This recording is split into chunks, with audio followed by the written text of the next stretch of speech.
Hi, I'm Ross Coulthart. Welcome to Reality Check, here in America on assignment for NewsNation.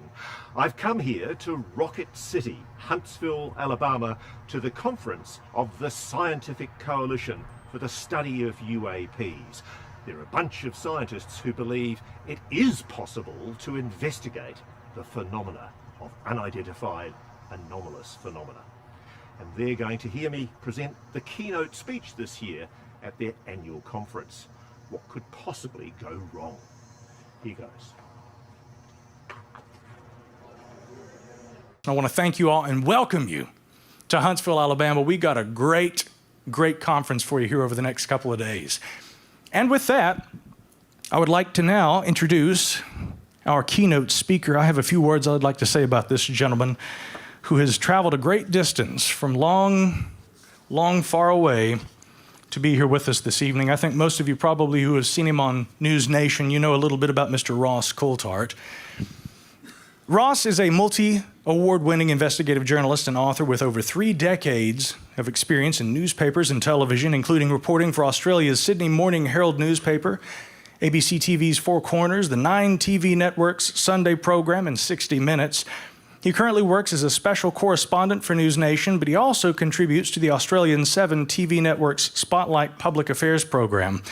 Trained as a lawyer, and you'll see that that's plainly evident here soon when he begins speaking, he's covered wars, investigated corruption, scandals, and public interest stories for over 35 years as one of Australia's top investigative journalists, and really now also an international one. Ross is a 5-time winner of Australia's top journalism prize, the Walkley Award, including the highest award, the Gold Walkley, among other awards that he has received. The list is too long to go through them all here. He's a best-selling author of 6 books, including In Plain Sight, an investigation into UFOs and impossible science. In June 2023, Ross also interviewed a gentleman by the name of David Grusch on NewsNation, someone, of course, a name that's probably familiar to most of us here. And he now hosts a regular segment on the UAP topic there on NewsNation. Last but not least, Mr. Coulthart is also a gentleman I consider a colleague, and he's also a fellow member of the SCU. So please, without further ado, would you join me in welcoming Mr. Ross Coulthart?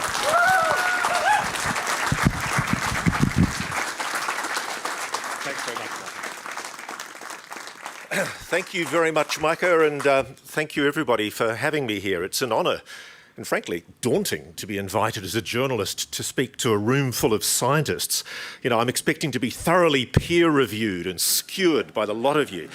But I also want to pay a special recognition to the gathering of government, industry, defence, military, intelligence types, who I'm sure are sort of back there in the background.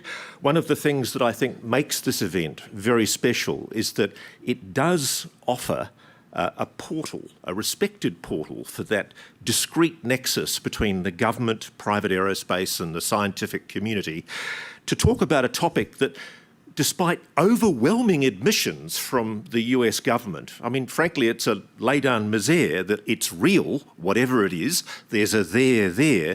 It's a subject that's still treated with such ridicule and stigma. And I think the great thing about SCU is it's an organisation that represents an attempt by science to deal with the subject objectively and rigorously and to give it solid sceptical peer review. And that's what this should all be about. Now, as Micah acknowledged, as you would all know, I was involved in interviewing David Grusch last year for the news network NewsNation when he went public. And he tells me he was here in 2022 very discreetly up the back. And if there's anybody here in the audience from the intelligence community who wants to tell me where the TR-3B Aurora is in that particular cave in Area 51, I'll be in the bar later. It is very daunting sticking your head up and speaking about the UAP issue, because there is a hostile intolerance, a disdain in much of establishment science for the notion that the subject of UAPs, unidentified anomalous phenomena or aerospace phenomena, as Rich acknowledged, whether it should be taken seriously at all. My Aussie journalist mates and some more maliciously inclined folk took great delight in the fact that I was the unsolicited recipient of the 2023 Australian Skeptics Bent Fork Award for being supposedly the perpetrator of the most preposterous piece of pseudoscientific or paranormal piffle. And I'm proud of it.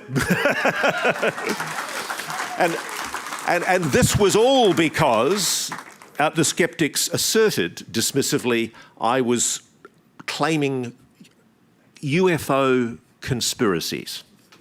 Now, I want to deal with that in the course of today's address. Another lowbrow Australian newspaper tagged me as a UFO truther on the same basis. Just a wee hint there that I'm a UFO nutter. Both factuously smirking institutions made a very simple mistake. They didn't do any research at all before they made the criticism that many commentators have done on the UAP topic for decades. They defaulted to derision and ridicule on a subject that frankly no longer deserves that kind of treatment. There's a conga line of attention-seeking social media influencers and unhappy incels living in their mother's basement who spend their days trying to increase their likes and Reddit credits by attacking online anyone who takes this subject seriously. But I also think there's something more sinister going on, and this should be acknowledged. It's an official deception and manipulation going back decades. And establishment science, as well as the mainstream media and social media, have really no idea just how much they're being manipulated. 10 days ago, as many of you would know, Colonel Coulthart, whose bio is formidable, ex-US Army Space Command, ex-Northrop Grumman, ex-Lockheed Martin, ex-Bell Labs, ex-multiple three-letter agencies, ex-deputy CTO for a $2 billion company, a former Reserve Army Brigade commander, a former senior advisor to the Vice Chief of the Army, a Deputy Chief of Staff to Combatant Command, the guy who advised Army Futures Command on the reorganisation of the Army Reserves, the biggest change since the 1970s. Formerly also with the Pentagon's UAP task force. He told a UAP investor crowd at the SALT conference, quote, "Non-human intelligence exists. Non-human intelligence has been interacting with humanity. This interaction is not new, and it's been ongoing. There are unelected people in the government that are well aware of that." And then he was asked by Alex Clokas, "How confident are you that this is true?" And quick as a flash, he was ready for that question. He said, "There is zero doubt." And his comments that were then backed by a retired US Navy Rear Admiral, Tim Gallaudet. And he said, quote, "I know he's correct with complete certainty. Why has society not taken this world-changing reality seriously? Partly because of a deliberate and systematic disinformation campaign by the US government, which has perpetuated the stigma associated with UAP. Like Coulthart, I'm privileged to know both men, Tim Gallaudet is an exemplary former US military officer and public servant. He commanded the US Navy's Special Warfare Center. He was the superintendent of the US Naval Observatory. He served on the staff of the Chief of Naval Operations and eventually became the oceanographer for the Navy. In civilian life, he's been the acting Under-Secretary of Commerce for the Oceans and Atmosphere and acting administrator of the National Oceanic and Atmospheric Administration, NOAA. Neither of these two well-respected individuals with many years of distinguished public service in our military are the kind of folk who recklessly propound conspiracy theories. So I think I'm in good company. And as they have done, I believe also that there is a non-human intelligence that's been engaging with this planet for a very long time.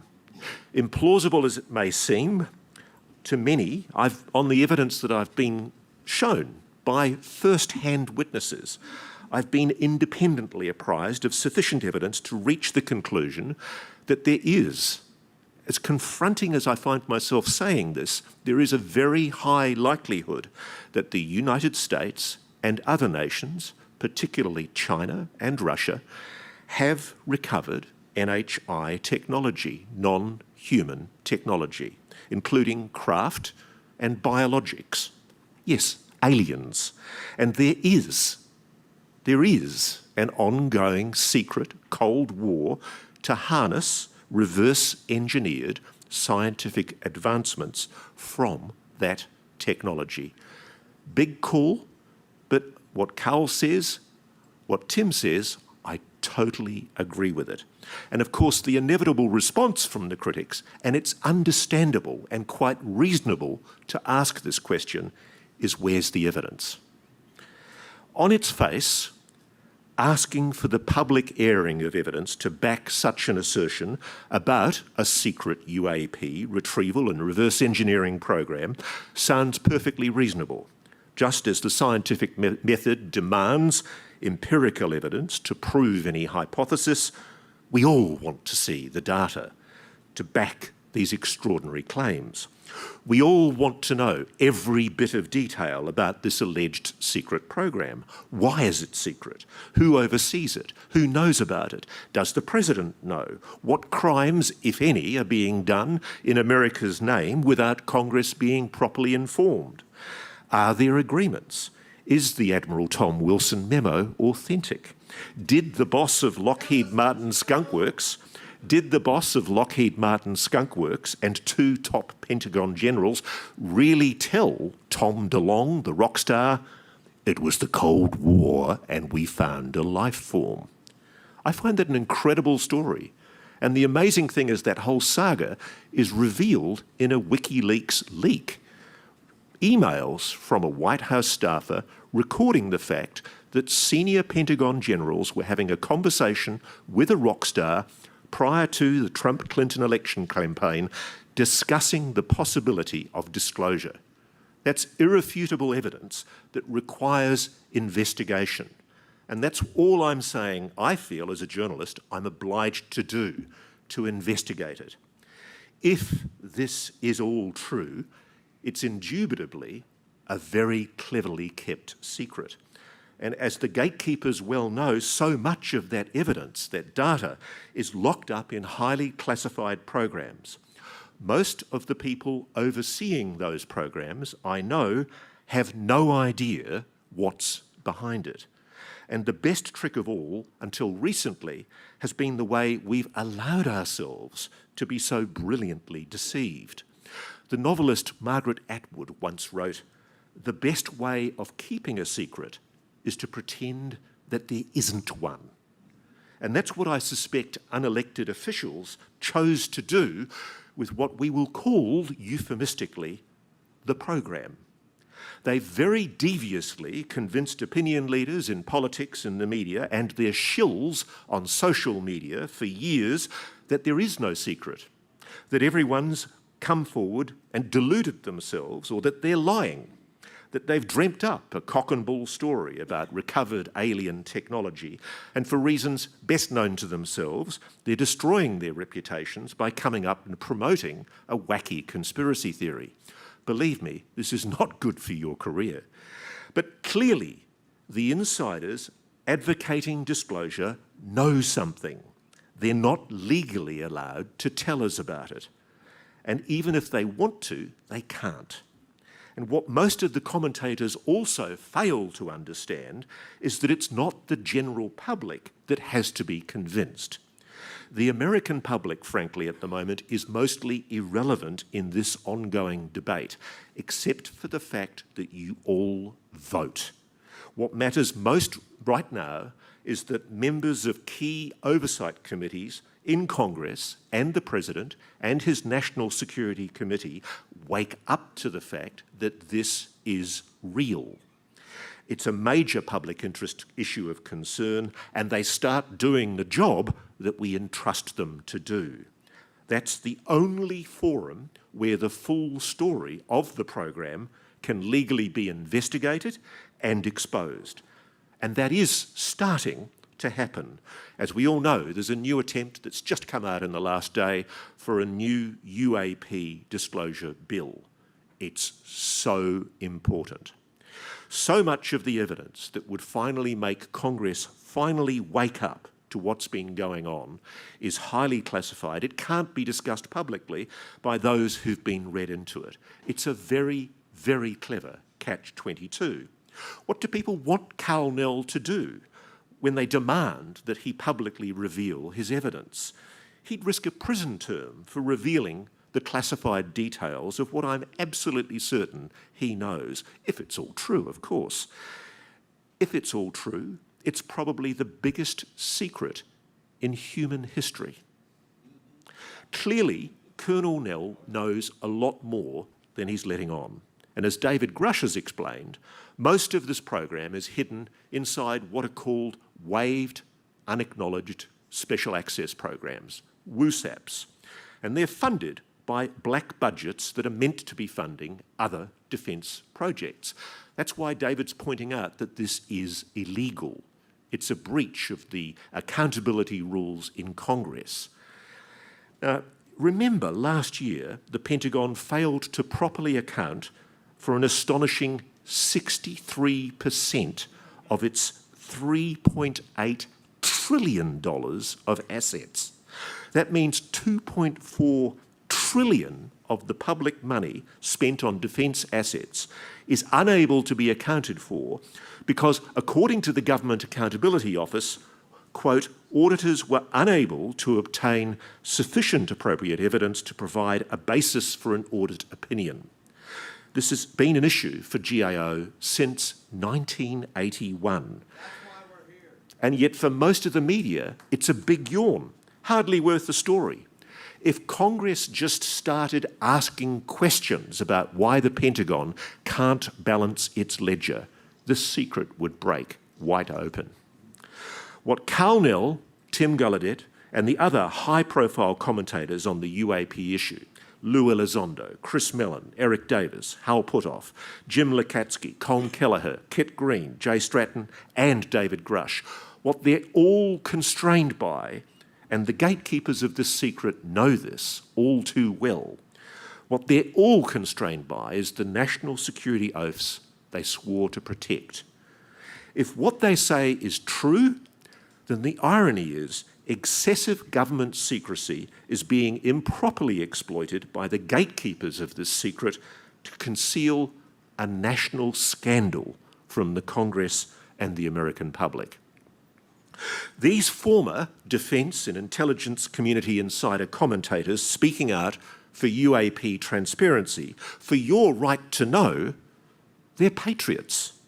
They think it's wrong that, as I've heard from one haughty, very senior aerospace executive on one occasion, so that some of the people guarding this secret disdainfully refer to the president, for heaven's sake, as a temporary employee. That's the attitude. They assert he or she has no right to know. At the heart of David Grusch's allegations is the incredible claim that things are being done in America's name in collusion with private corporations with taxpayer money that may in fact be gravely immoral, illegal, perhaps criminal, with flagrant disregard for accountability to Congress, in fact, deliberate evasion. There are allegations here that must be fully investigated. The people pushing for UAP transparency respect the notion in Article 1, Section 1 of the US Constitution. I warn you, I'm a lawyer. All legislative powers herein granted shall be vested in a Congress of the United States, which shall consist of a Senate and a House of Representatives. 232 years ago, in 1792, a Major General, Arthur St. Clair, led an incredibly disastrous expedition into the Northwest Territories in which 700 federal soldiers were slaughtered by a confederacy of Native Americans. A special investigation was established, and that congressional inquiry created an extremely important legal precedent. It enshrined in law the idea that Congress does have the power to inquire into executive power. Before that time, it hadn't been realised that the Congress, which essentially makes laws, also has the right to inquire that the executive in government heeds those laws, obeys those laws. This oversight is at the heart of your Constitution. I studied to be a lawyer before I became a journalist, and I think the US Constitution is a thing of beauty. It enshrines rights that in my country, Australia, as in many English-influenced parliaments, they're not codified at all. Rights such as your incredibly beautiful First Amendment constraint that Congress, quote, shall make no law abridging the freedom of speech or of the press.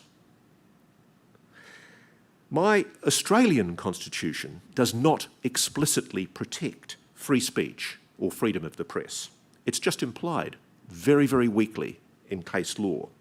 I suspect that under English law, well, Colonel Coulthart and Chris Mellon and Lou Elizondo, they'd be in the Tower of London by now, and the Lord High Executioner would have chopped off David Grusch's head. About 8 years ago, I started thinking about writing a new book. Books are a bit like babies. You only start thinking about writing another one when you've forgotten the pain of the last one.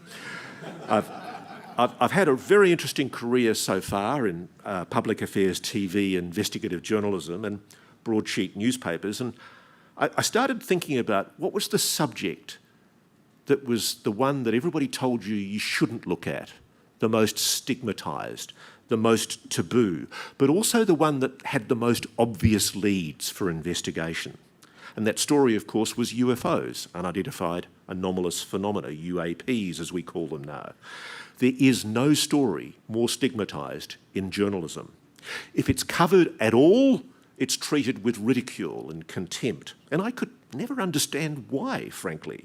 Yes, there are some mentally ill people who are drawn to this subject, but it's always struck me how so many UAP sightings witnesses that I meet are credible, often highly intelligent people describing something anomalous that baffled and sometimes even scared them.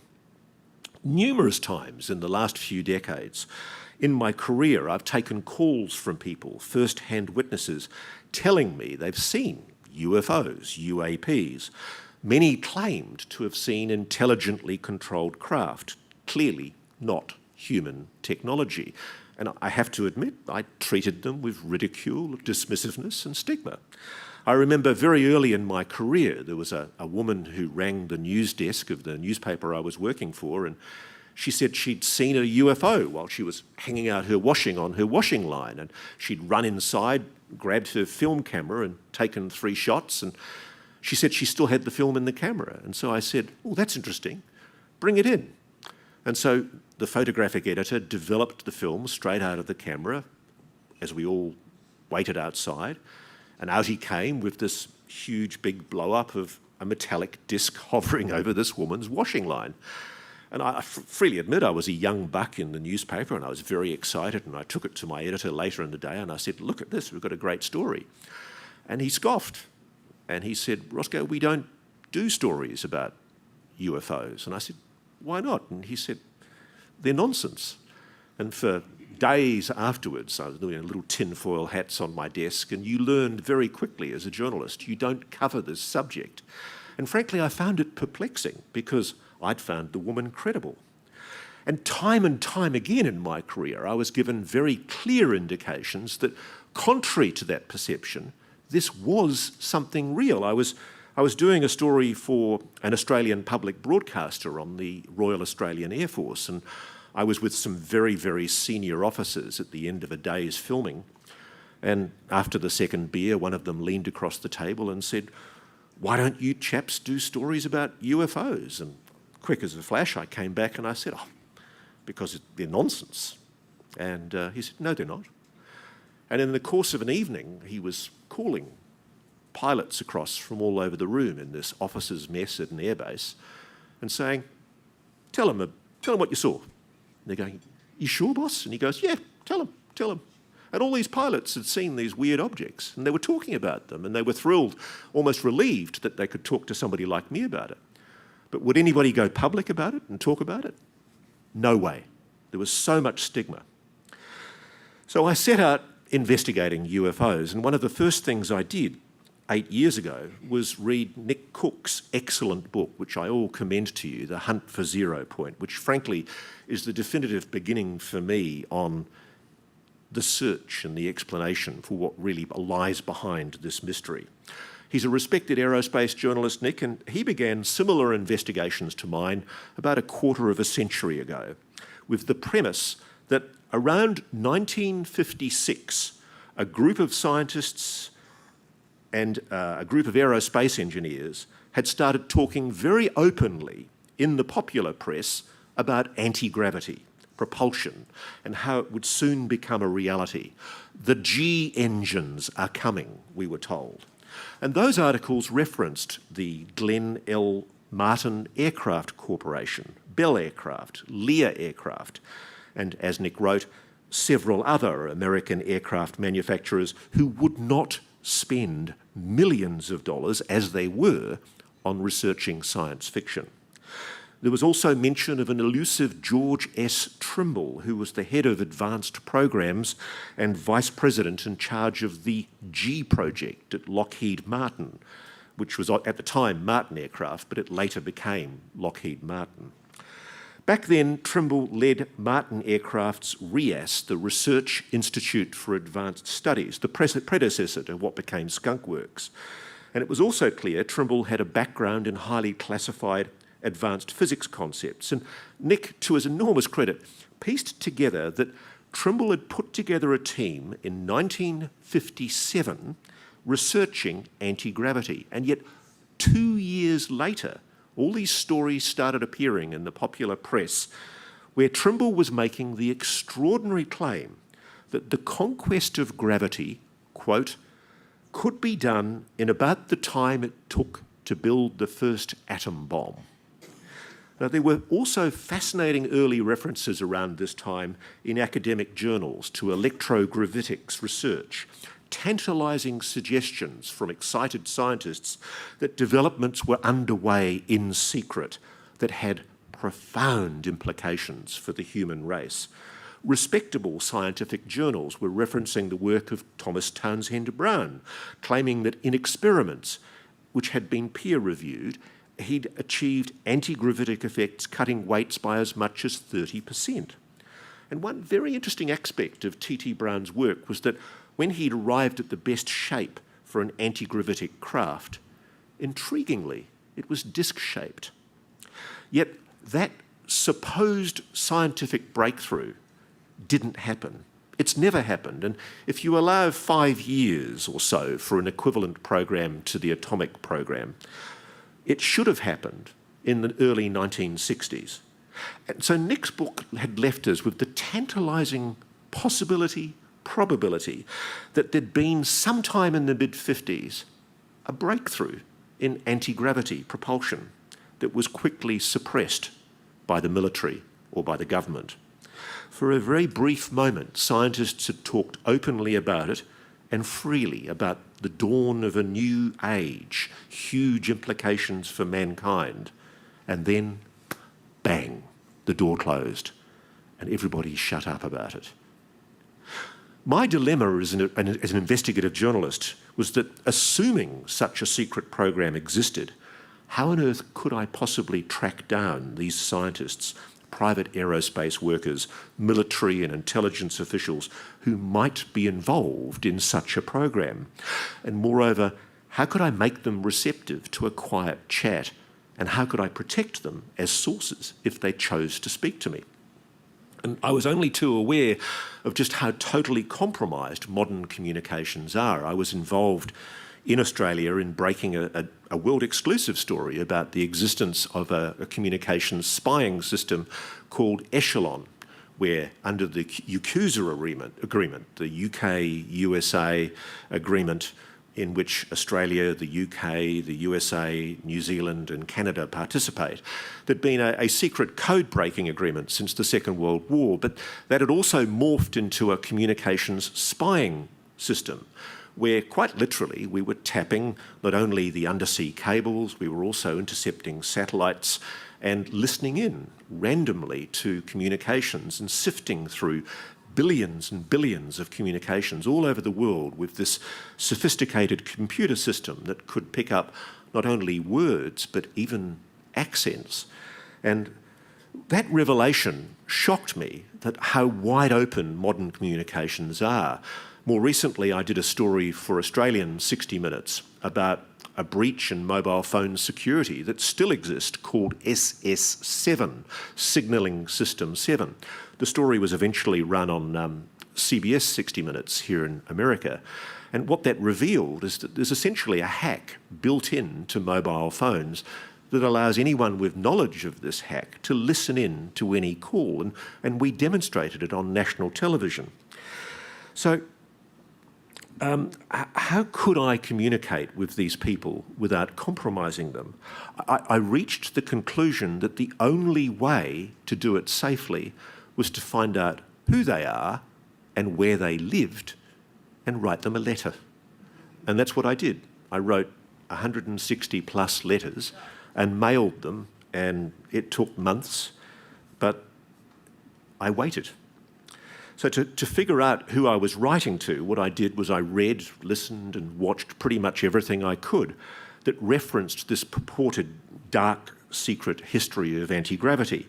I combed esoteric scientific papers for key words, and I looked who were the military R&D geeks, which companies won the most interesting looking contracts, who studied advanced physics at universities, reputable universities, and then disappeared. And some of the same names started appearing. I just treated it like any other investigation. Not necessarily with the assumption that this program existed, but if it did exist, how would I find these people? And once I'd compiled an open source list of those scientists and commentators and anybody else who I thought might be useful, I got the list going and started writing letters. And even at that stage, though, I was still sceptical. I have to admit, what I expected to find at the end of the rabbit hole was a secret US black military program that was building conventional advancements in aerospace technology.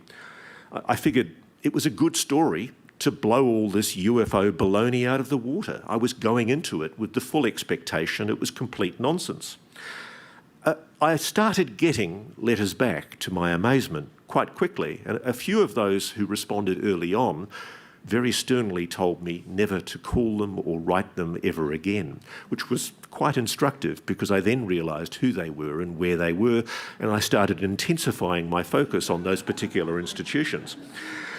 A lot of other people were very chatty. Some told me to talk to friends of theirs, and I soon built up, quite frankly, an enormous database of names. And the important thing, and I think this made a difference, was that I left no electronic trail, because the worst thing you can do as a journalist is burn a source. It kills you. Nobody will ever trust you again. Early on, I was astonished, absolutely astonished to see in my reading just how much evidence there is in public records in plain sight to show that very senior military commanders very early after the Second World War clearly concluded that the phenomenon behind UFOs was intelligently controlled craft. In fact, they were seen to be, quote, evasive when sighted by friendly aircraft. I'm citing here the quite extraordinary Twining memo of September 1947, in which Lieutenant General Nathan Twining, the head of the US Army Air Force Air Material Command, acknowledged the flying discs being seen by many witnesses in US skies at the time were, quote, something real and not visionary or fictitious. And the general reported that the way these objects behaved clearly indicated that they were controlled, either manually, automatically, or remotely. And his memo records objects, perhaps craft, that multiple witnesses saw as metallic, elliptical in shape, flat on the bottom with a dome on top. Classic flying saucers, confirmed by a commanding general. I was also struck by how blatantly an active official deception operation on UAPs was admitted in the declassified military and intelligence archives. It's not well understood that the dismissive debunking strategy towards UAP sightings by the US Department of Defense is part of an official policy developed 70 years ago by the CIA's so-called Robertson Panel. This extraordinary decision was made in secret by a group of scientists, military officers and spies that public interest in UFOs, what we call today UAPs, should be debunked and discredited. And a secret report was prepared for the CIA recommending a mass media campaign that would strip UFOs of their so-called aura of mystery. The report said, and I quote, and it's an astonishing quote, "The debunking aim would result in reduction in public interest in flying saucers, which today evoke a strong psychological reaction. This education could be accomplished by mass media such as television, motion pictures and popular articles. Basis of such education would be actual case histories, which had been puzzling at first but later explained. As in the case of conjuring tricks, there is much less stimulation if the secret is known. Such a program should tend to reduce the gullibility of the public and consequently their susceptibility to clever hostile propaganda." Now, obviously, the official explanation for why the CIA talked explicitly about tricking the American public is this idea that all of this public reporting of UFOs was causing a huge drain on the Air Force's time because they were having to investigate them. And so they were arguing that we should suppress this in the public interest because it was making a national security threat, because then they wouldn't be able to focus on the real UFOs. But to me, that's a completely nonsensical argument, because if you think about it, you want your public to be alert and alarmed. You want them to report any kind of anomalous phenomena. Why would the Air Force be interested in discouraging people in that era from reporting alarming sightings of objects in our skies that could very well have been a foreign adversary aircraft? Also, should one bother to actually read it, the Robertson Panel report admits that one scientist on the panel resolved that an extraterrestrial explanation was the only possible explanation for many of the cases, and he was overruled by the rest of the panel. The Robertson Panel was frankly a fix. It was a deliberate deception to suppress public interest into UAPs, and it began the current contemporary attitude of stigma, ridicule and contempt for coverage of the subject. We've all been hoodwinked. There are other red flags there in the historical declassified archives pointing to the idea that agencies within the US government were and still are trying to obfuscate and manipulate public opinion to play down the UAP mystery. After General Nathan Twining had recommended a study of UAPs, Project Saucer, later Project Sign, the first of the US Air Force investigations was established in December 1947. And that official report, released a year later, declared that these objects were not extraterrestrial. It didn't provide a jot of evidence to support such a claim, and it suggested, without this evidence, that they were possibly of Soviet origin. But then, of course, there was the intriguing testimony of US Air Force officer Edward Ruppelt, who Micah talked about. He'd seen a secret Project Sign report, and he blew the whistle on it. Estimate of the situation, which had declared secretly that these objects were interplanetary craft. There's a whiff here of a cover-up. Declassified FBI files also show that Edgar Hoover, J. Edgar Hoover, the FBI director, was briefed in 1950 about reports of 50-foot wide crashed flying saucers and small humanoid bodies being recovered from the New Mexico desert. And unfortunately for the FBI, this UFO memo was written up by an officer, an agent called Guy Hotel, and it's become the most requested item in the FBI files. The FBI's at pains over the years to say that Hotel's memos allegations were never corroborated. There was never any finding that it was all true. But it soon becomes clear that the many compelling witness reports that provided the basis for these claims, from purported crashes at Roswell, Aztec, New Mexico, and Kingsman, Arizona, they cannot be quickly discounted. Time and time again, witnesses reported being threatened, even told they would be murdered if they talked about this. Why? What was being covered up?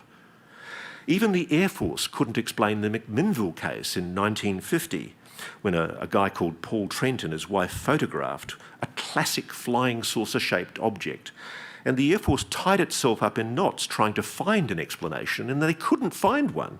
And so they wrote in a memo, this is one of the few UFO cases in which all factors investigated appear to be consistent with the assertion that an extraordinary flying object, silvery, metallic, disc-shaped, tens of metres in diameter, evidently artificial, flew within sight of two witnesses.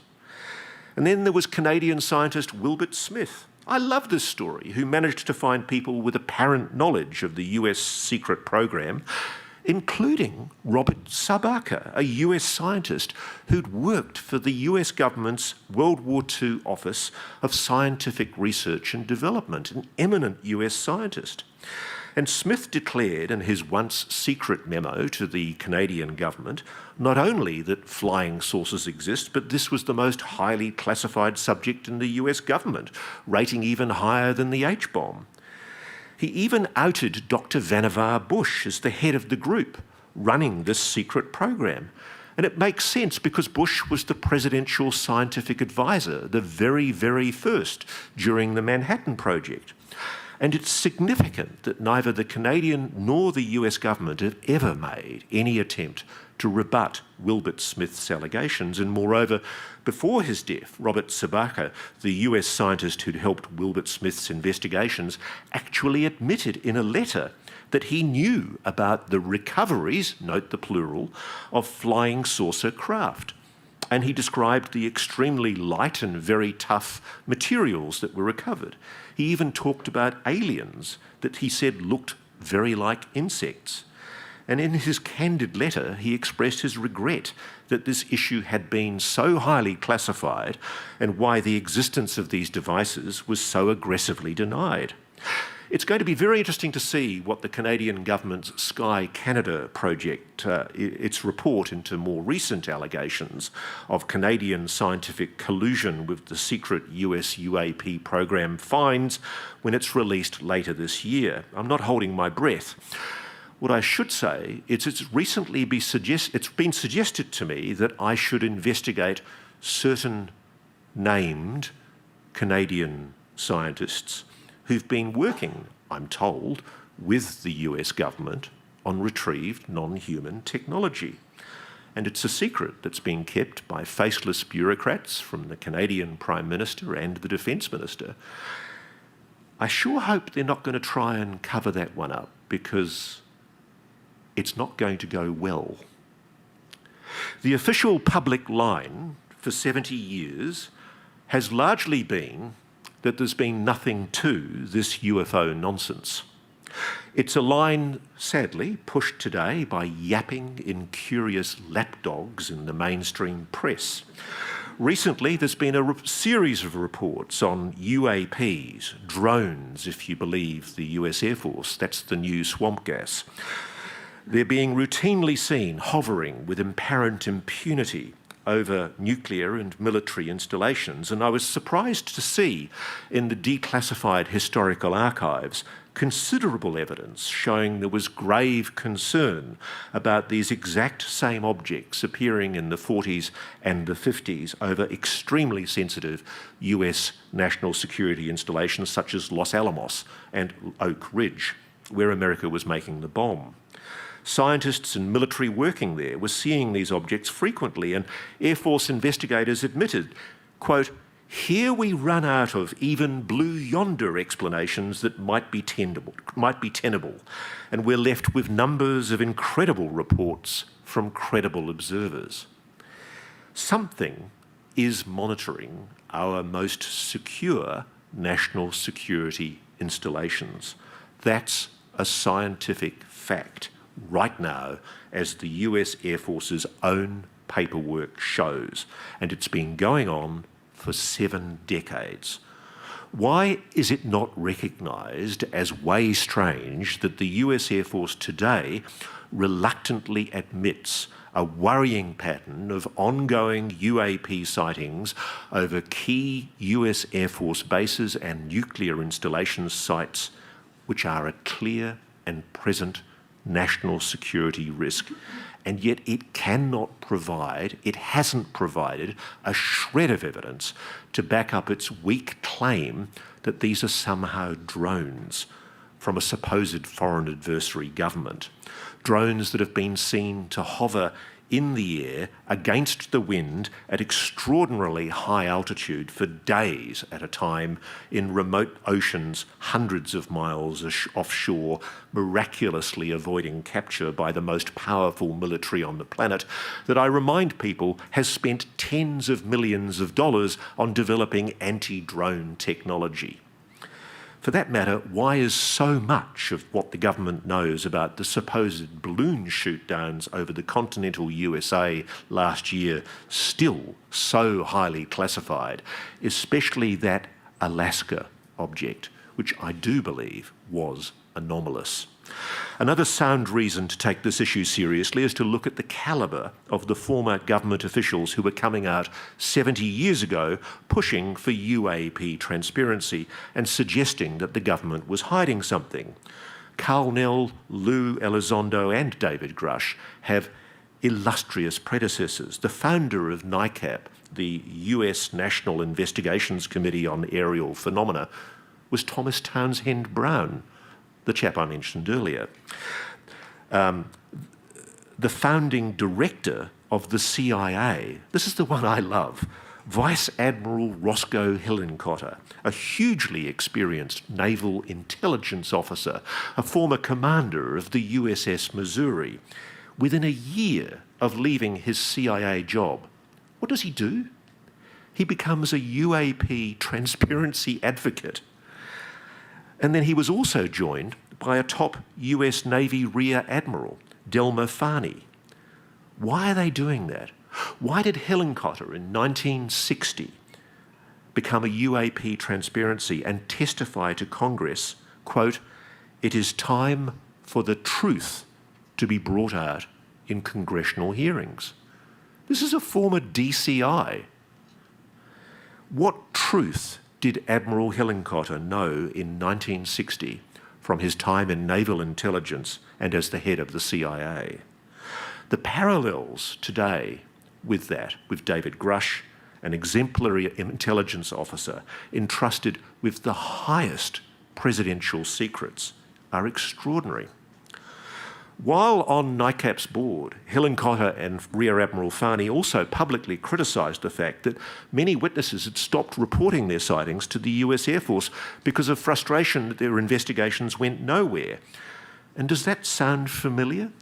Of course it does, because it's exactly what the AARO is doing today, the Pentagon's All-Domain Anomaly Resolution Office. I mean, it's a ridiculous name.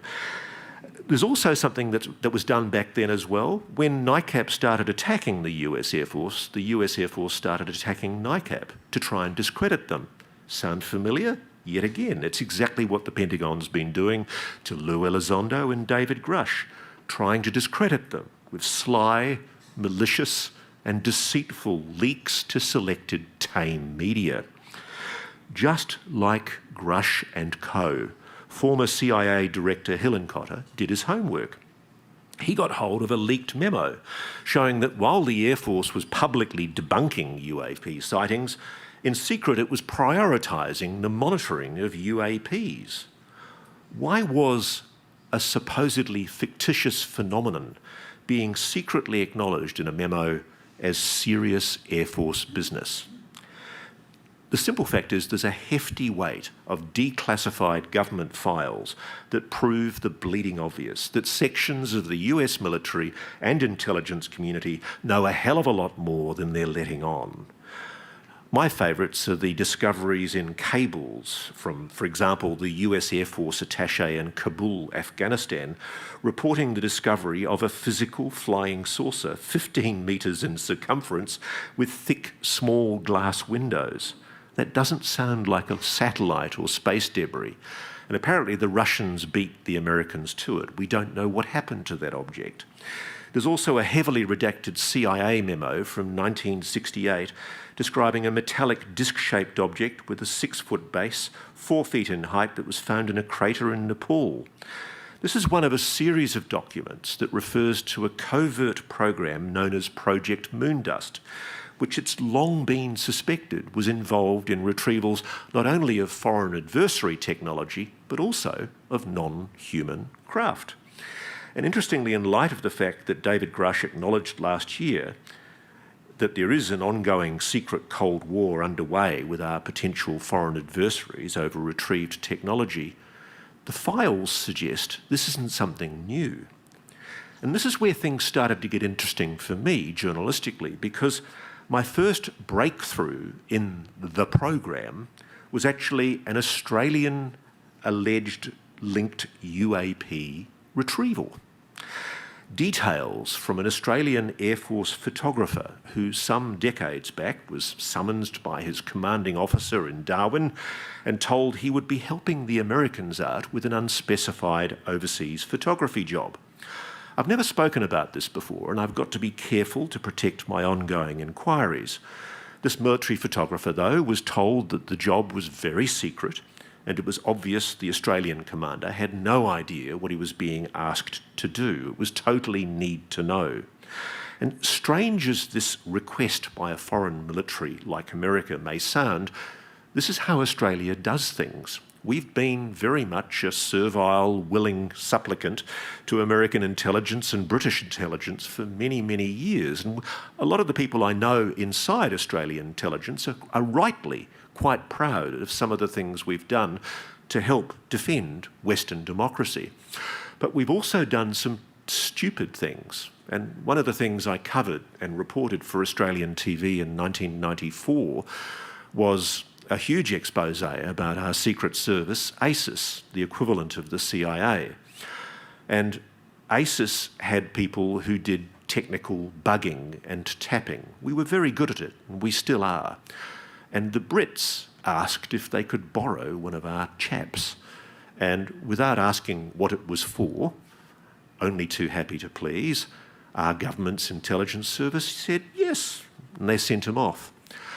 It was the aftermath of the 2003 Gulf War, and the Kuwaiti government was putting out huge contracts for the rebuilding of Kuwait. And what I learned from one of these technical operations guys was that he had bugged the Kuwaiti government officers for MI6, the British SIS, so that the British could win commercial contracts, against the Australians.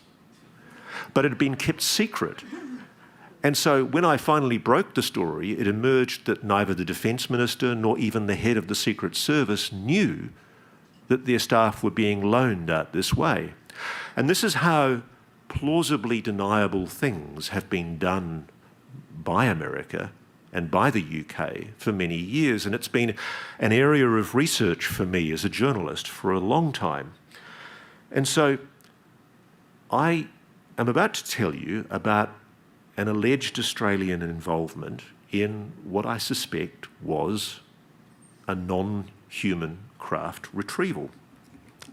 Because what this Australian military photographer said he was tasked to do was he was picked up by an American Air Force plane in Darwin, flown to a remote southeast jungle location, driven into a deep part of the jungle, and as he described it, there in the jungle was a disc-shaped craft. Under intense supervision, he was told to photograph everything about it, inside and out. He was then told to develop the negatives in front of his American supervisors. He then had to hand over the photographic gear and the camera and the film and make sure that he wasn't taking any with him. He was then warned not to discuss with Australian superiors what he'd done and what he'd seen, and he never did. I was the first person that learned about what had happened. As far as I know, the Australian government has no idea that this Australian serviceman was involved in a retrieval operation. And the interesting thing was, when I first spoke even tangentially about this incident, I got phone calls from people I knew in Special Forces in Australia saying I should speak to certain people. And I was introduced to Australian Special Forces soldiers who'd been on secondment to the British SAS in Hereford. And one of them told me he'd been involved in a retrieval in a European country of a craft. There are shocking allegations. If I was to accept what these alleged first-hand witnesses were telling me, there was, and still is, a secret Cold War going on between the Russians, the Chinese, and the Americans to secure what I am told, and I have no way of definitively proving this. This is data. It's the start of an investigation. What I am told are retrieved non-human craft. There are even allegations that we are bringing down these craft offensively, using weapons. And I know that sounds crazy. I'm telling you what I am being told. If these claims are true, then we have acted reprehensibly with a non-human intelligence in our avaricious effort to be the first to secure an advantage with their technology. It's a moral stain on what should be one of the greatest moments in human history, first contact. I can well imagine, and I say if these allegations are true, I can well imagine this awful secret is one that some in government have decided it is best to stay concealed.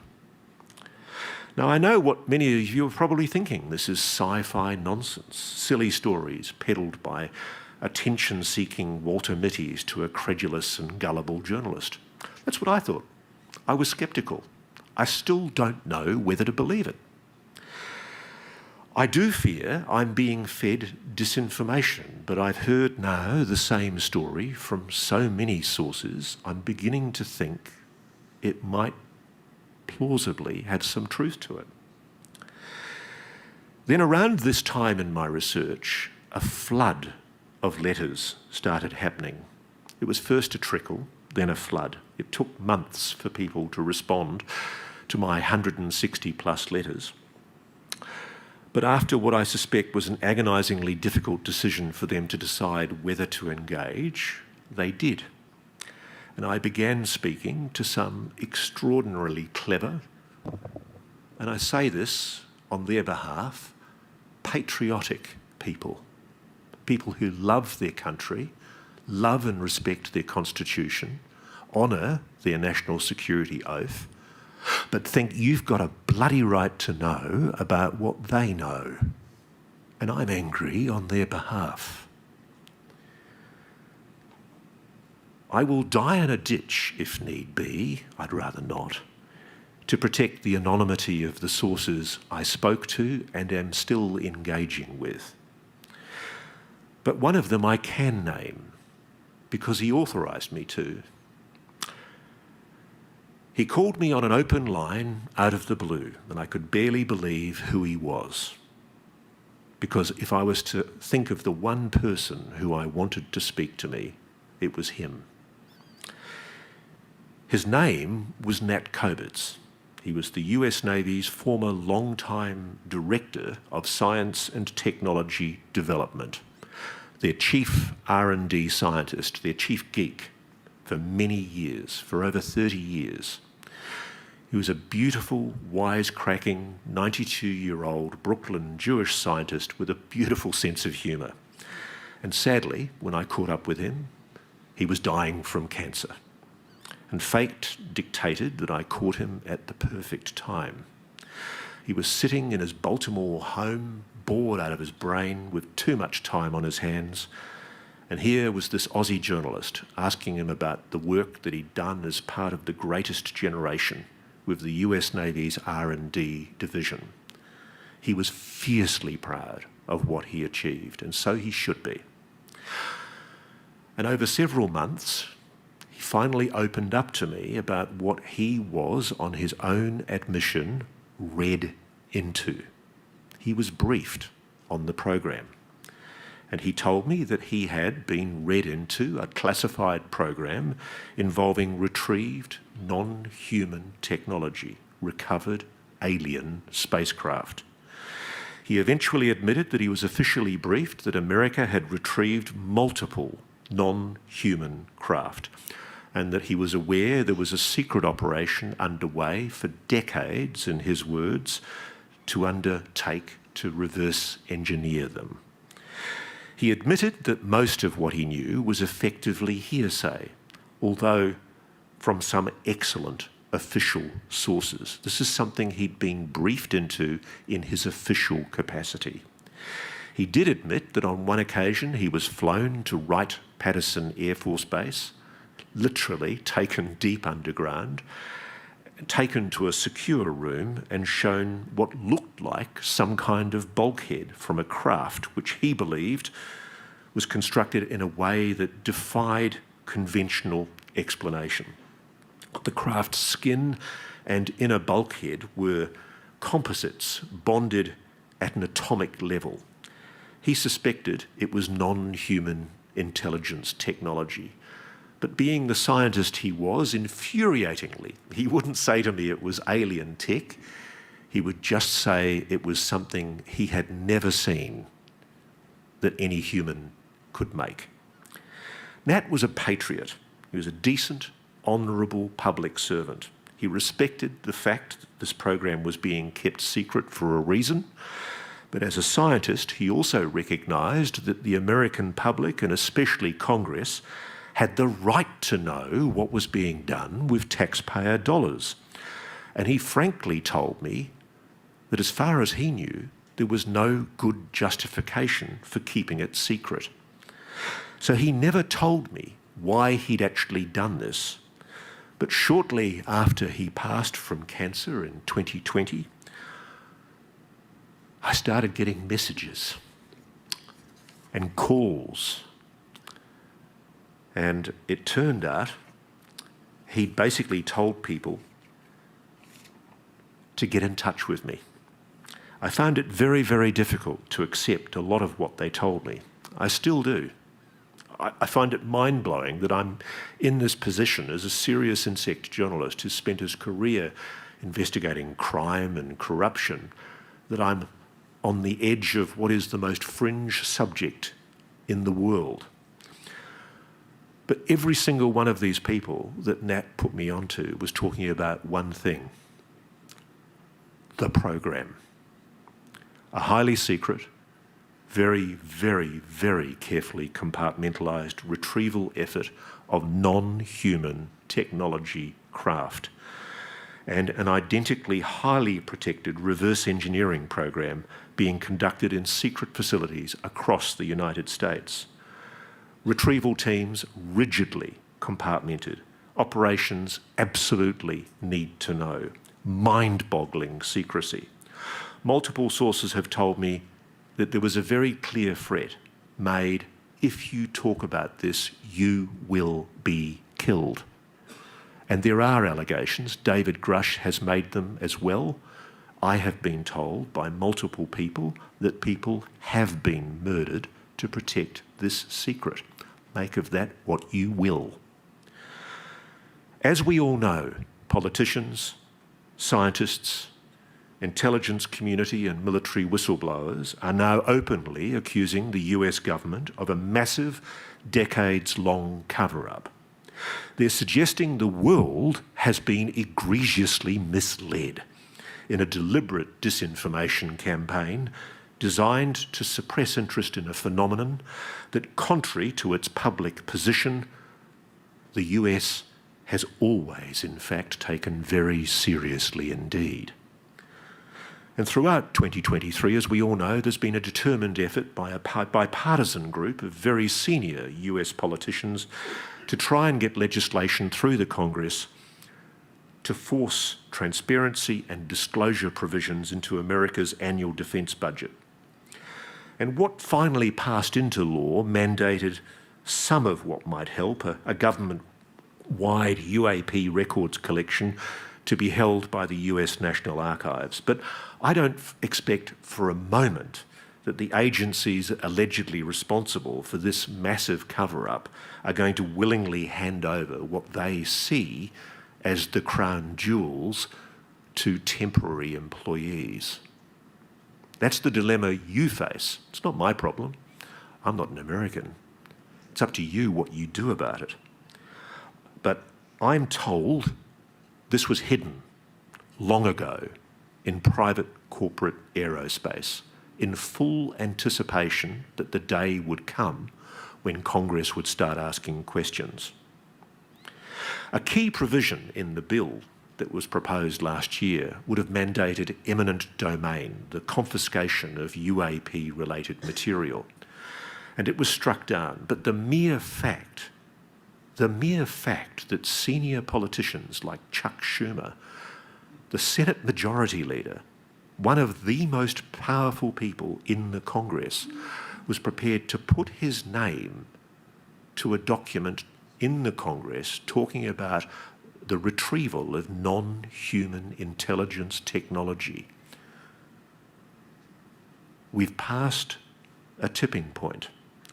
What is very, very unusual about this push in Congress for this greater UAP disclosure on an issue that many people still regard as a fantasy is that it is backed by many high-powered politicians, among them the Democrat Senate Majority Leader Chuck Schumer, the Republican Vice Chairman of the Senate Select Committee Marco Rubio, the Republican Senator Mike Rounds, the ranking member of the Subcommittee on Cybersecurity for the Armed Services Committee, and the Democrat Senator Kirsten Gillibrand, who serves on the Senate committees for both intelligence and armed services.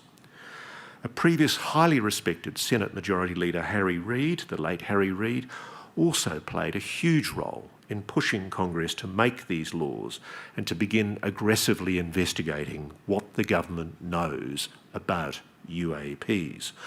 Why would two Senate Majority Leaders, members of the so-called Gang of Eight, which is the one group in the Congress that is briefed into all of America's most deep secrets, why would they put their reputations on the line to promote disclosure of a supposedly non-existent, non-human intelligence and technology operating secretly on our planet? Politicians do not put their names to bills unless they have very good grounds for doing so.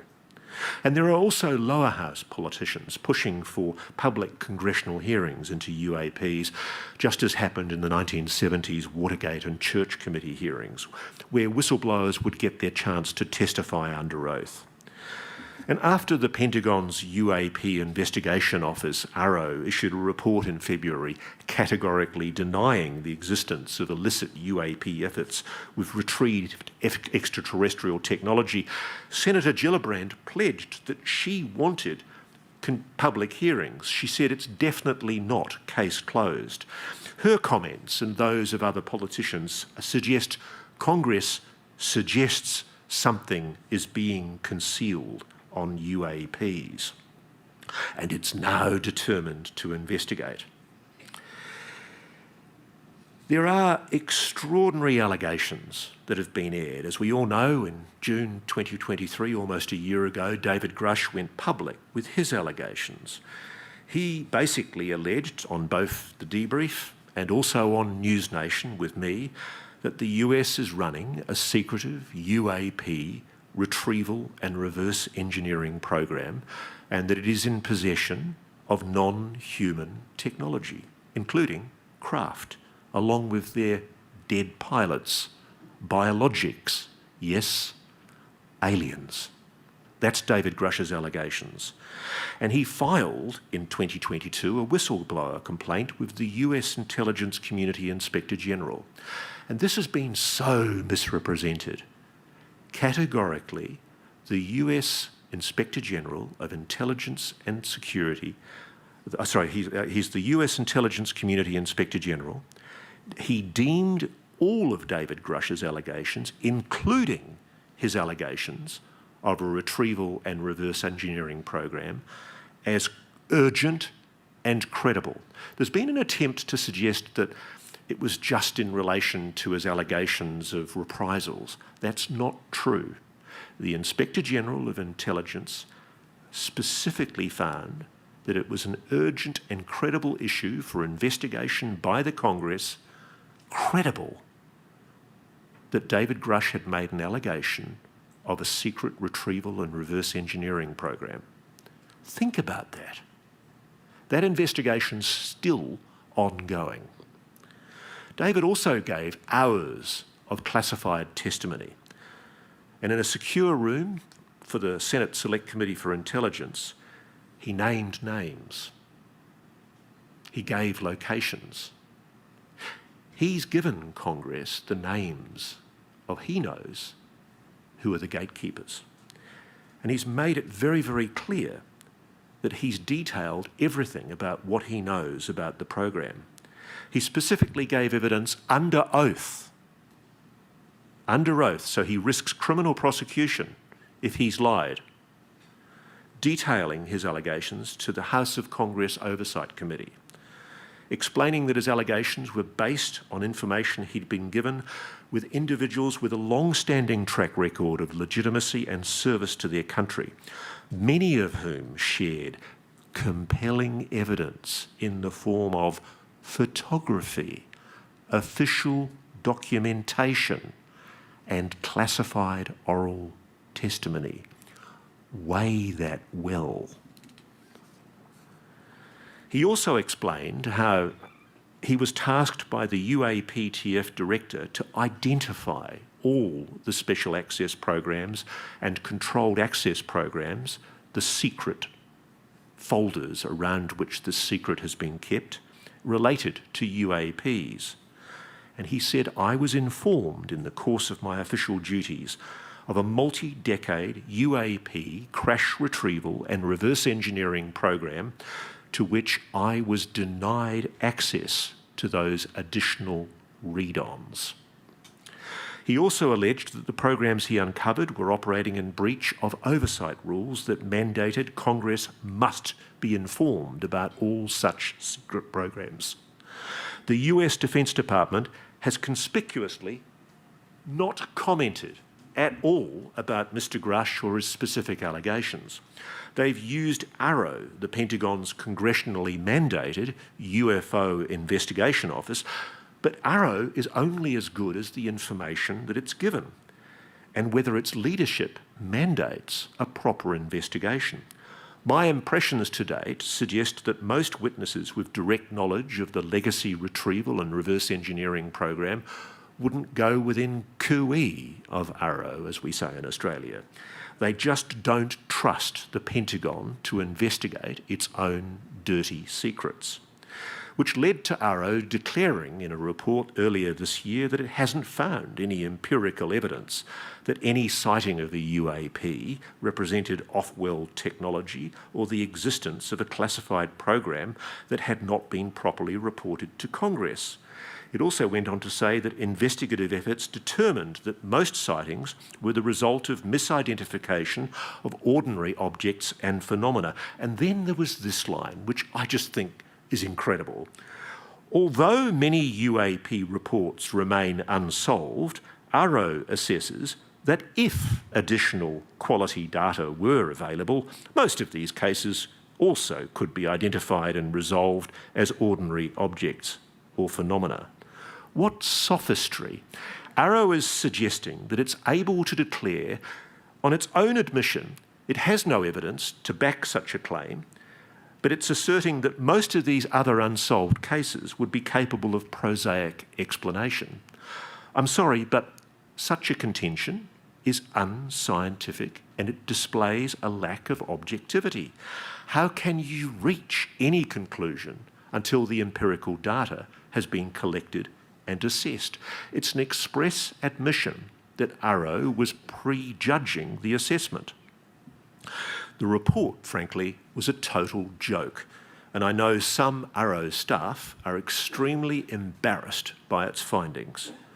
Many commentators have since criticised the report, including senior politicians in Congress, because AARO, the Pentagon, did not do a proper investigation into the allegations raised by David Grusch and many other witnesses who've testified to the Congress in secret.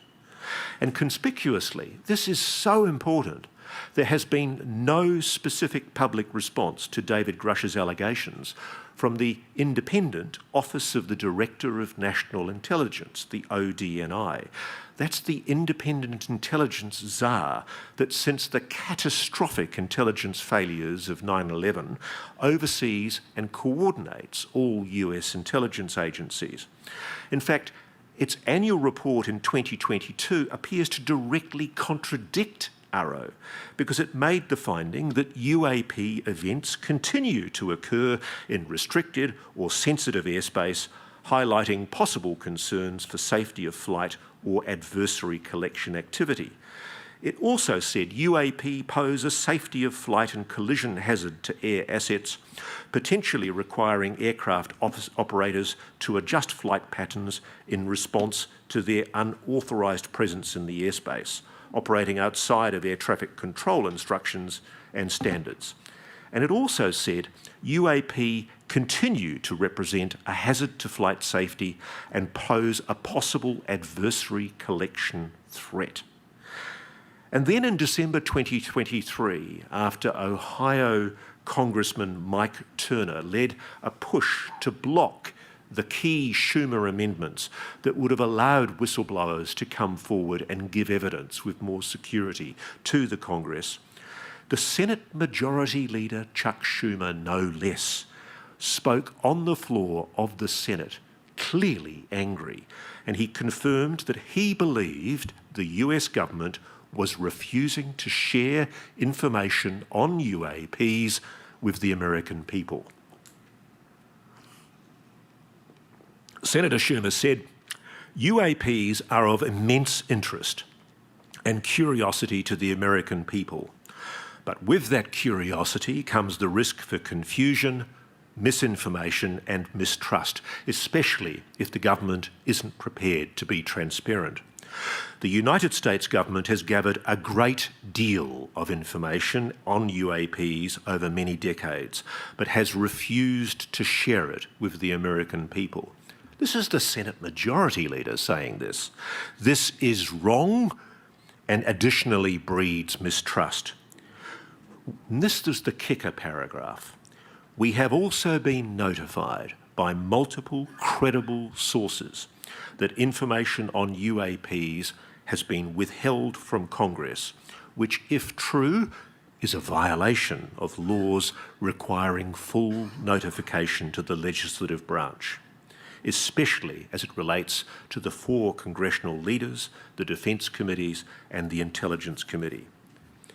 And in apparent defiance of the Pentagon AARO's office to do its level best to downplay the UAP issue, the senior so-called J3 Intelligence Joint Chiefs Staff advising America's Joint Chiefs of Staff are taking UAPs very seriously indeed. In an FOI Act request obtained by researcher Douglas Johnson, there are orders that were sent out to all US military commands in May 2023 that mandated the collection of all UAP data.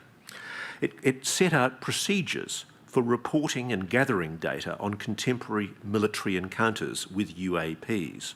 And it reads, the US government has observed UAP in or near the territory and operating areas of the United States, of its allies and of its adversaries, and observing and identifying and potentially mitigating UAP has become a growing priority for US policymakers, lawmakers and war fighters.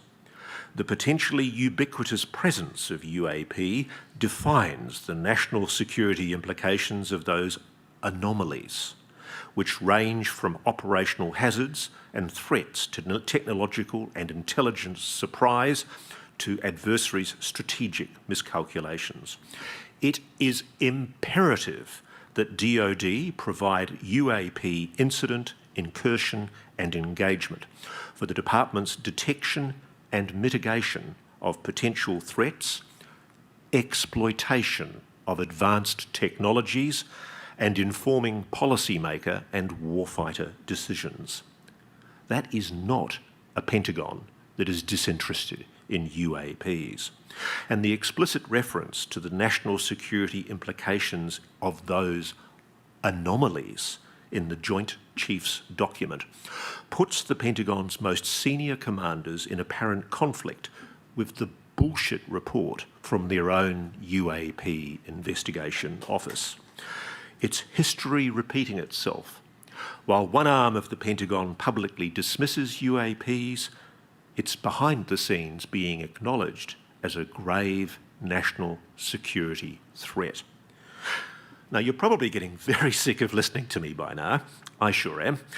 But before I finish, I want to tell you about an initiative that I'm involved in back in Australia.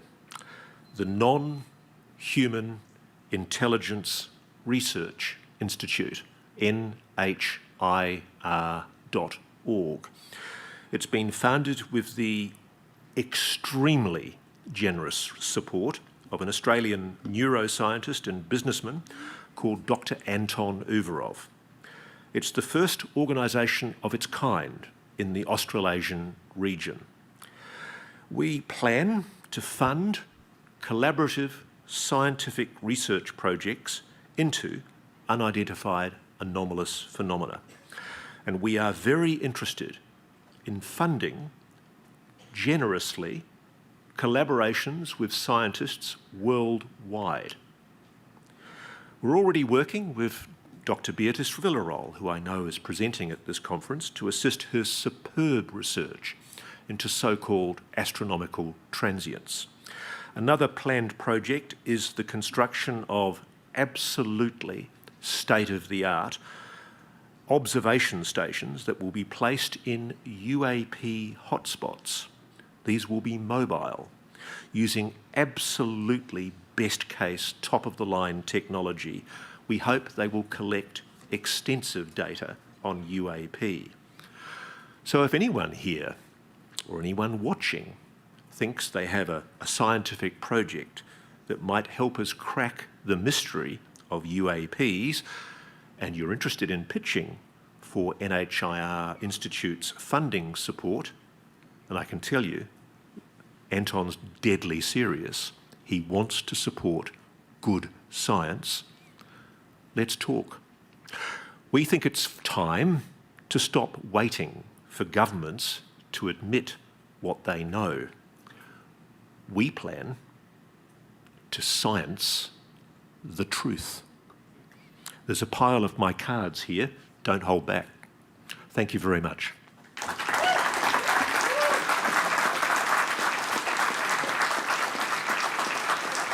I think you wanted questions, yeah.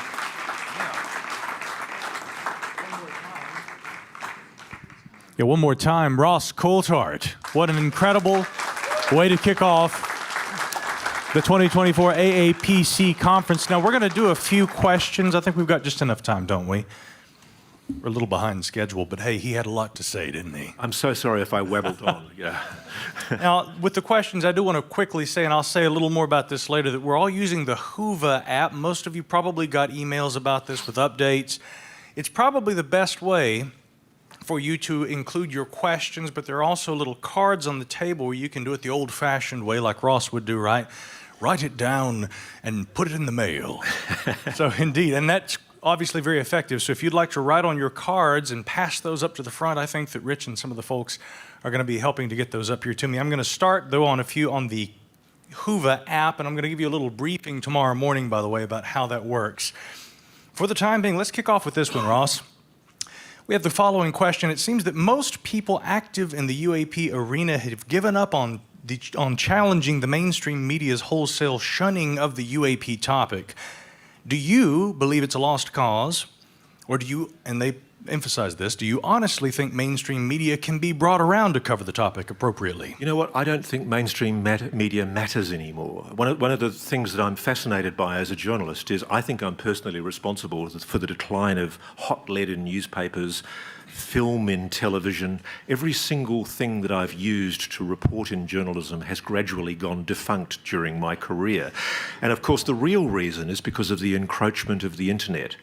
What has happened is this incredible secret, and it is a secret, it is real, has been kept because at the very time that we need quality investigative journalism at a level we've never seen before, the money that used to provide rivers of gold to the great newspapers and the huge TV stations, it's not there anymore. And most of the media networks are they're sniffing vapours, they're running on empty. They don't have the huge investigative staff they used to have. When I first started in newspapers, I was one of probably 20 investigative reporters in my newspaper.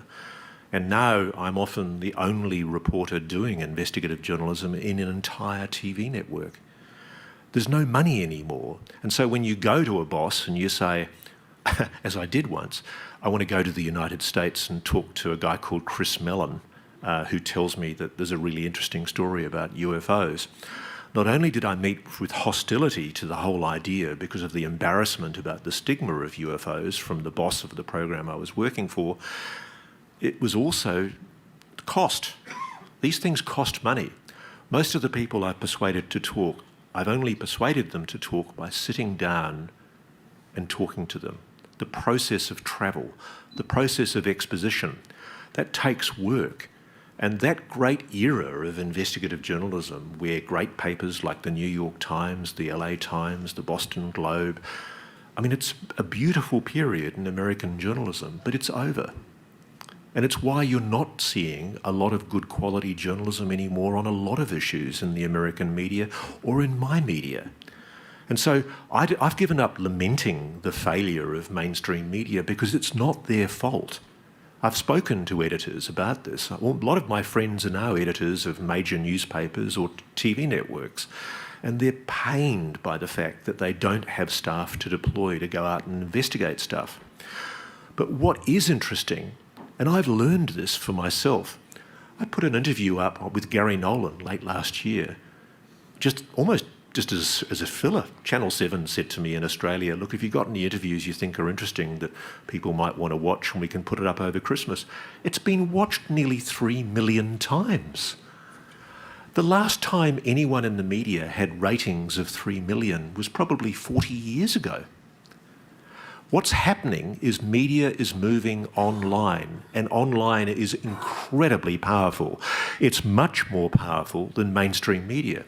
I routinely, on podcasts that I do, or on shows that I do like Reality Check on NewsNation, we outrate major networks on national television because there's an audience from all over the world that even if they're not getting it in mainstream media, they want it and they're interested. There's a wisdom of the crowd on this subject. They want to know what's going on and they smell a rat.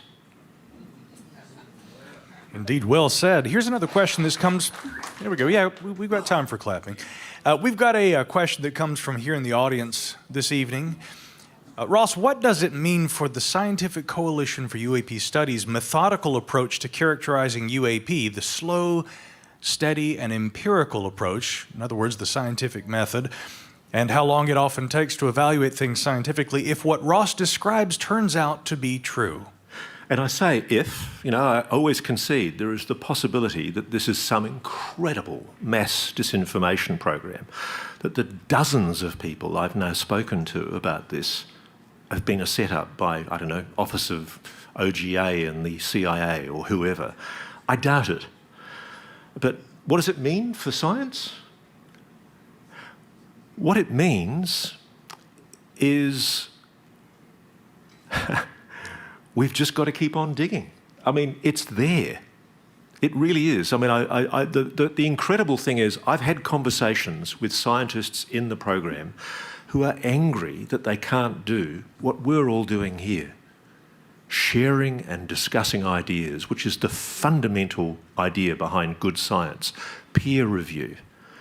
My understanding is that a large part of the technological breakthroughs that should have happened with this technology, if this is true, haven't been able to be achieved because, frankly, we haven't been able to share ideas with other scientists, particularly in materials science, who might be able to advise how things are constructed. I spoke to one guy who told me he'd worked for 20 years on one particular object, but it was so compartmented, he'd only ever been able to look at videos and photographs and descriptions of the object. He'd never been allowed to physically touch it. Think about that.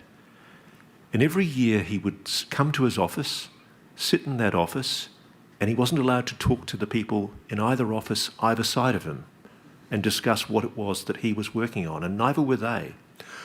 This whole program, if it exists, of course, is so heavily compartmented that it's constraining the discovery of scientific advancements that could benefit all of humanity, not just a select group of people in private aerospace who I suspect have made the decision that this is theirs.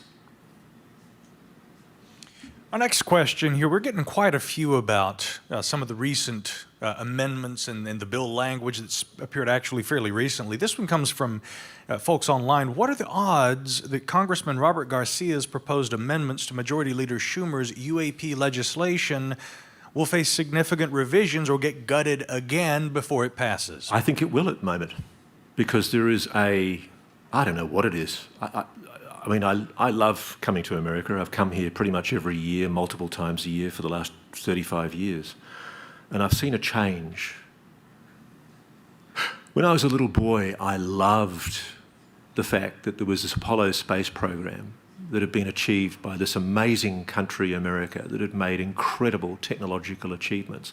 And so much of it happened here in Rocket City. And I was very lucky. A good friend of mine organised a VIP tour for me of the Marshall Space Centre this week, and I went and stood by the test platform where Wernher von Braun tested his first rockets here in America. It was history, an incredible era where, you know, some of America's greatest generation achieved technological achievements that are just absolutely mind-boggling. But right now, America feels broken. It feels like it's lost its way. And it's really interesting, because what could single-handedly motivate America? You need like a Manhattan Project. Nothing could do it more than to be able, and this is what I find bewildering. I've asked so many people, including quite senior people, who've rung me, knowing that I will obviously, even though they're telling me things that betray the fact that they know full well they're admitting the existence of a program. I've had conversations with people in private aerospace asking me what they should do. It's perverse. And I've said, what's the reason? Why are you keeping this secret? And they talk with just enough angularity, just enough detachment from any admission. But what they're skirting around is the fact that they're sitting on this monstrous secret. And to me, nothing could transform America more, or humanity more, than the realisation that we are not alone. You know, we'd perhaps forget our differences in Ukraine or North Korea or China or Russia and think of ourselves as humans. Imagine what science could achieve, what humanity could achieve, if we could deploy the minds of everybody in this room and anybody in the world to achieve technological breakthroughs. My understanding is that what we're doing with this technology, with this retrieved technology, is we're essentially piggybacking on it. We're not reverse engineering it. We're retrofitting it in a way that allows us to use it. I won't go any further than that. I know a lot about it. And by the way, if anybody ever did decide to push me under a bus, believe me, every name of every person that I've been told I haven't been able to verify it, so I can't publish it. Everything I know will be published by multiple people who I've sent copies of what I have all around the world. I'm mindful of the fact that I do know people have been murdered. And that's a big call, I know. People have been murdered to protect the secret. And so coming back to answer your question, this is the biggest secret in human history. And I don't give a toot whether people call me a conspiracy theorist. On a level of probability, I'm pretty bloody sure it's true. And what they're doing is they're misusing the laws of your country to hinder what is a constitutional right by Congress to oversight every arm of government. Now, if Americans don't care about that, then you can go another 60 years in ignorance. It's up to you. I mean, frankly, I actually don't think the amendment will pass in its current form. I think it will be emasculated. And frankly, unless you, the American voter, can motivate politicians to actually do something about this, it's a complete waste of time. And just like Roscoe Hillenkotter tried in 1960 and was publicly vilified for doing so, a former DCI of the CIA went public within a year of leaving office, pushing for UAP transparency. What the hell? Why did he do that? He did that because he knew about the program. He thought it was monstrous, outrageous that this secret was being kept. And I do. But I don't vote. But I happen to think that America, the greatest generation, showed in this town 60 years ago things that me as a little boy, I loved it. It inspired me. You as a country can do great things, and you've lost your way. It's as simple as that. This is an issue that goes to the absolute heart of what you've all been told, you know, your country is great. That's a load of steaming bullshit right now. You're failing. And you're failing because there's this monstrous secret that's being perpetuated. Trillions of dollars, I suspect, have been diverted from your budgets. You can't even fix your roads. What the hell? Why don't you vote these pricks out and get people in who are going to make a change? We're almost out of time, but you know, on the heels of that, I think it would only be appropriate to get one more from our live audience here at the Rocket City Tavern. This question, Ross: what actions can activists take to effectively pressure elected officials to demand more transparency? It really is as simple as, I mean, I know there was the New Paradigm Institute, for example, held a demo in DC, and you know, only a number of people turned up. Good old-fashioned tub-thumping political campaigning makes a huge difference. I can tell you, I've got friends that work in ministerial offices in government, and nothing works better than sitting down and handwriting a letter to a minister of government or a secretary of department complaining about something. If politicians started getting floods of letters telling them that this is an election issue, I mean, I know, for example, Trump's been briefed. You know what's going on? He's scared. He's scared they're going to kill him if he reveals what he knows. That's what I've been told.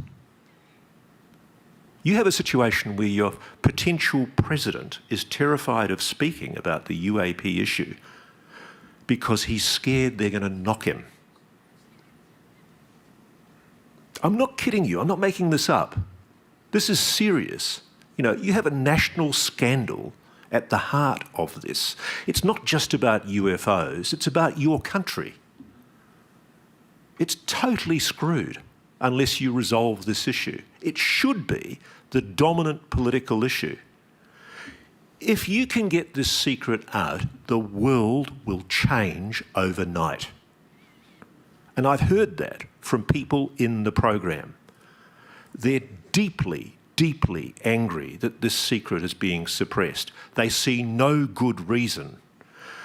One of the reasons it's being suppressed is because America has made weapons, dreadful weapons. Are you proud of that? Is that really what we want to do from technology that we've obtained by using offensive weaponry against a fairly benevolent, non-human intelligence? Is that really how we want to define our first contact? Because that's what we're talking about here. And I don't know how to communicate this more seriously. You know, I'm over talking about this as a possibility. You might notice in the course of my speech I've used qualifications, if this is true. And I will always say that we have to concede the possibility that it's disinformation. But too many people have told me that this is true. And frankly, if Americans don't care about it when they go to the polls in November, you're screwed. Sorry. I think that's actually all the time we have for tonight, but I do want to ask everyone, please, to give us another round of applause for Mr. Ross Coulthart. Ross.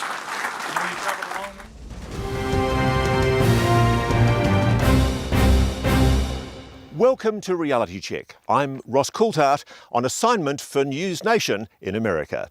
Today we're in Arizona on a story I can't tell you about, but I can assure you it's a goodie.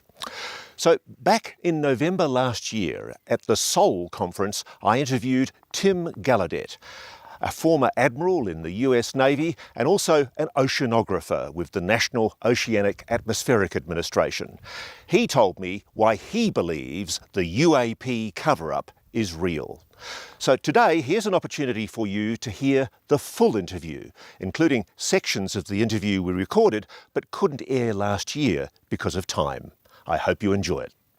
Tim Gallaudet has spent a career serving his country. First in the Navy, working in areas like aircraft carrier combat operations and assisting Navy SEAL teams during counter-terrorism operations, according to his official biography. More recently, he served as acting administrator of the Commerce Department's agency, which forecasts weather and monitors ocean and atmospheric conditions, where he analysed the science behind weather and other phenomena. So, Tim, you've said publicly that you think UFOs, UAPs, are the story of the century. Now, I happen to agree with you, but why do you say that? Oh, absolutely. We're being visited by non-human intelligence with technology we really don't understand, and with intentions we don't understand at all either. And this is just one of those great big questions. Are we alone or not? And we're learning we're not. Now, that really does surprise me to hear that from a former very high-ranking flag officer in the US Navy, to actually say you're stating categorically that you believe NHI, non-human intelligence, are real. Absolutely, I do. Why do you say that? Well, for a number of reasons that have been coming out. Congress has been informed and they've drafted legislation and they've passed legislation, for example, to establish a DoD office to look at it. They've done the same, NASA did the same with a UAP study team. And we know from the UAP hearing this summer that there are crash retrieval programs. And I have 100% confidence that the testimony by David Grusch and the other witnesses is accurate. Wow. That's a big thing for you to say that, isn't it?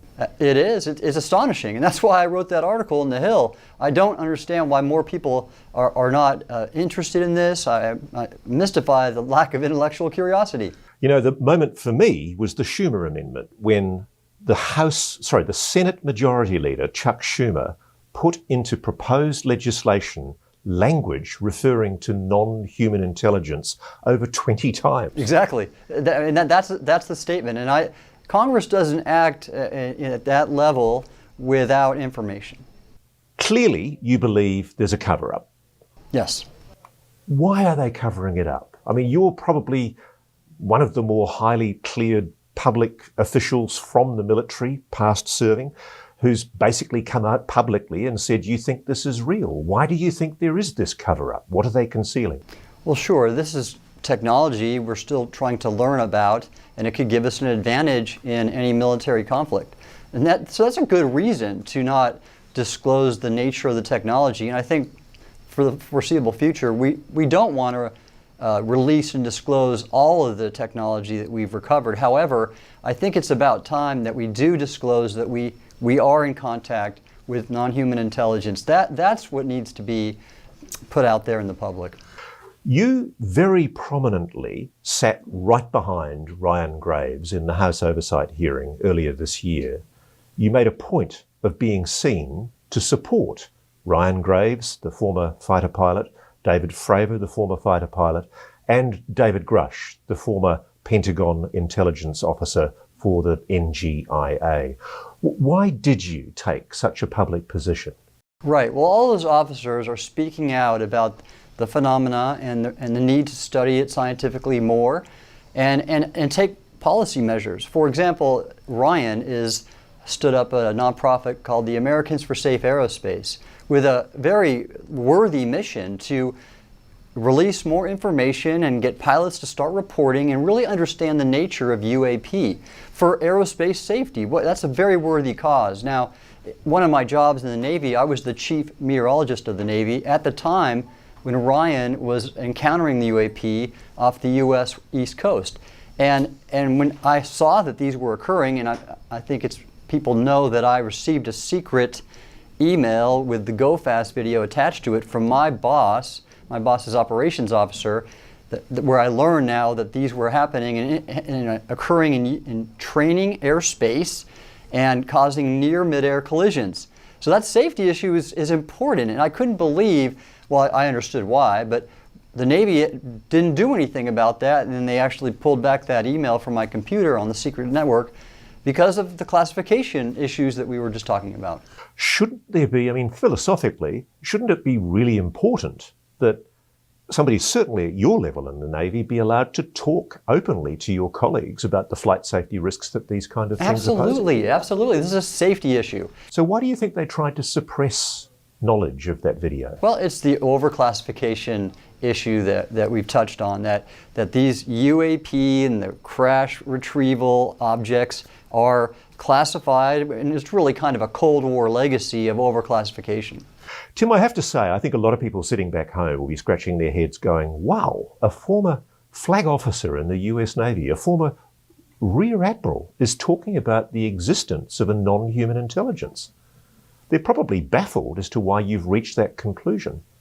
Is there something you know from your briefings as an officer, secret intelligence that you obtained? How have you come by this conclusion? A few reasons for that, Ross. First off, I had a job where I was the superintendent of the U.S. Naval Observatory, and I had a team of astrophysicists that monitored the stars and made star catalogs. And I learned a lot about astrophysics then, and I came to appreciate how large the universe is. And you just cannot conclude when you know that there's 200 to 300 billion stars in our galaxy and there's hundreds of billions of galaxies. To think that we're alone is incredibly arrogant, for one. And then two, as I mentioned, I saw on a secret email the Go Fast video in 2015, I believe, and then I knew that was not our technology. Are you disappointed that the US government's not doing more data-driven empirical research investigating UAPs? I am. I think it's time now, and with the Seoul Foundation coming out in its inaugural symposium here, this is exactly what we're trying to do, is make policy recommendations to the US government to begin more systematic scientific study of UAP in a number of ways. And what Seoul is looking at is both hard science, trying to acquire some of the materials we have from the crash retrieval program so we can learn more about that technology, which could have incredible benefits to society, as well as some of the humanities aspects. So things like sociology and anthropology and some of the, ethics issues possibly. The problem, Tim, is that a lot of the government is still in absolute denial. You talk as a fact about a crash retrieval program, and we're talking here about retrieved non-human technology, aren't we? Yes. And yet there are people in the government, like until very recently the Pentagon's spokesperson on UAPs, Dr. Sean Kirkpatrick, is still saying he's seen no credible evidence of this phenomena. What do you say to that? So what you have going on right now are, again, legacy classified programs, special access programs, and without congressional direction and White House policy, That's not going to change. And so I don't criticize, for example, Sean Kirkpatrick, because he's just a good soldier doing what he's told to do. The people there has to be legislation, so the Schumer Amendment is just a must-do. And then there has to be the White House issuing policy. And right now, it's not coming from Kirkpatrick, it's coming from the White House, because the DOD, the Secretary of Defense, doesn't do anything that is counter to the White House policy. And they've obviously, to me, have decided on a policy of non-disclosure. Can I ask you this? I can understand why it might be decided by very senior people in the Defense Department that we shouldn't reveal technology because it's a weapon, a potential weapon. It's a potential advantage in a future war. You can understand that, can't you? Absolutely. I think some of the technology should remain classified. We don't want it to get in the hands of our adversaries. However, the fact that we're being visited by non-human intelligence, that is what I think needs to be disclosed. Now, granted, it's not an easy thing for a government to do, because then they're going to admit that they don't really know what they are or their intentions, and it makes us look vulnerable. True. But I think as a society, we're ready for this. We've turned that corner. Why is the Soul Foundation so important? Right. So we're at a time now where previously UAP have been pretty much received stigma and skepticism. And we're changing that. We're at an inflection point in our understanding of this phenomena. And Soul is coming out now to advance the scientific study, the education for the public, collaborative sharing of insights from academia, and then policy recommendations to encourage transparency by our government. What sort of research would you like Soul to do? Well, I'm of course interested in the technology aspects of the UAP phenomena. That's fascinating to me, but there are other elements again. I mean, the sociocultural, I guess, implications are great. We're not alone. This is what we're learning. That in itself is something worthy of deep and great study. You know, it's amazing. I think a lot of us watching on would think that somebody at your level of seniority in the US Navy and then in NOAA, I would have thought you would have been briefed into something like this program. Oh, no. Their special access programs are very tightly restricted. And so you have to look at what one's job is and that need to know, right? That they have a classification or a clearance at a certain level, and then do they have a need to know? Those are the two prerequisites. In my job as the oceanographer of the Navy, for example, it really wouldn't have made sense for me to have been read into these crash retrieval programs. The obvious question then is, clearly the government knows a lot more than it's letting on. Here's Soul starting out doing virgin research, and yet the best research is probably hidden inside some of these special access programs. Would you like to see the government sharing more of that data? Absolutely, and that's the purpose of the Schumer Amendment. And that's what we want to see, is we want this panel that it directs to convene and review these programs and make a determination on what can be released or disclosed without compromising national security. Now, Tim, I don't think it's a coincidence that the jet fighter pilots who came forward are US Navy. There's a lot of US Navy behind the push for transparency. Is the US Navy more switched on to the need for transparency and disclosure on the UAP issue than the, say, let's guess, the Air Force perhaps? Well, the statistics of disclosure certainly make that the case. And we've seen that with Ryan Graves and David Fravor, for example, Alex Dietrich. Why is the US Navy different from the US Air Force on disclosure? Right. Well, I think Chris Mellon wrote an op-ed, I believe it was in Politico, but you'll have to check, about this, about the Air Force not disclosing at a level like the Navy.